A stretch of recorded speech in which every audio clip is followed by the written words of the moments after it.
მიიღებს თუ არა პერმანენტულ სახეს აქციები, რომელიც დღეს რუსთაველის გამზირზე დაიწყო. საგარეჯოში ჩატარებული შუალედური არჩევნების შედეგები პატრიოტთა ალიანსმა თბილისის ცენტრში მსვლელობით გააპროტესტა, რის გამოც გზის გადაკვეთვა გახდა აუცილებელი. ირმა ინაშვილი ხელისუფლებას არჩევნების გაყალბებაში ადანაშაულებს და თავდაცვის და გარემოს დაცვის მინისტრების გადადგომას მოითხოვს. უწყებებში კი საპასუხო კომენტარი არ გაკეთებულა.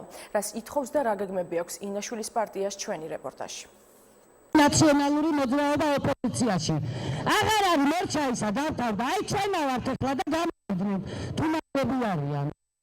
და ჩვენ ვართ ის თავარი ოპოზიცია. ვის დაიკავა უკვე ეს ადგილი დიდი ხანია, თუმცა აღიარება არ უნდათ ამის. არა გაყალბებულ არჩევნებს ამ სლოგანით შოთა რუსთაველის ზეგთან საპროტესტო აქცია პატრიოტთა ალიანსის წევრებმა და მათმა მხარდამჭერებმა გამართეს. ირმა ინაშვილის საგარეჯო შუალედური არჩევნების შედეგებს აპროტესტებს და ხელისუფლებას არჩევნების გაყალბებაში ადანაშაულებს. აქციის მონაწილეები თავდაცვისა და გარემოს დაცვის მინისტრების გადადგომას და მათი შეფასებით არჩევნების გაყალბებაში მონაწილე პირების დასჯას მოითხოვენ. დაისაჯონ დამნაშავები, რიგითი გამგებლიდან დაწყებული ხელის გულზე 41 ნომერს აწერდა ამ მომრჩეველს და მერე რო ატერორებდნენ და აშინებდნენ. გაგრძელებული მაღალჩინოსნებით საქართველოში ვერავის ჩვენ ვერ დაუთმობთ უმთავრეს მონაპოვარს.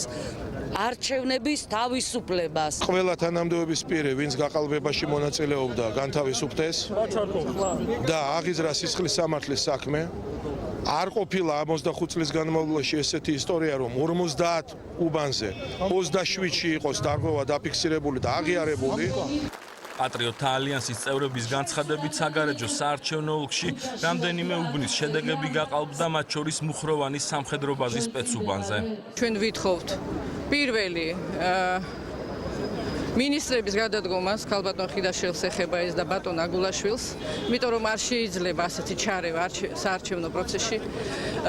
მე აქ ნაკლებად მაინტერესებს ჩვენ სამართლებრივი მხარე ამ საკითხის, ეს იყო შაბათს, ეს იყო კვირას, ეს იყო 12 საათის მერე, თავად ფაქტი ჩარევის არის მიუღებელი და ეს უნდა იყოს დასჯადი. ბოლოს და ბოლოს როდის შეწყდება ჩვენს ქვეყანაში არჩევნების გაყალბება. ყველანაირი უფლებები იქნა დარღვეული, თუნდაც აი ეს სპეცუბანის გახსნა, სადაც პირდაპირ 100% ხმებისა დაფიქსირდა, რომ იყო წინააღმდეგ ქალბატონ ირმა ინაშვილის.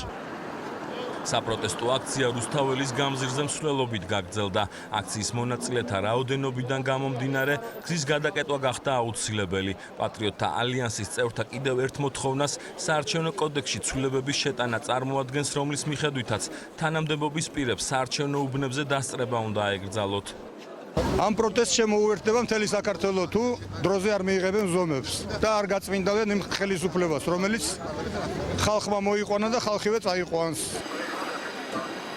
საპროტესტო აქცია დღეს მთავრობის კანცელარიასთან დასრულდა. პატრიოტთა ალიანსი ხვალიდან შიმშილობის დაწყებას და ყველა თვითმმართველ ქალაქში პერმანენტული საპროტესტო აქციების გამართვას გეგმავს.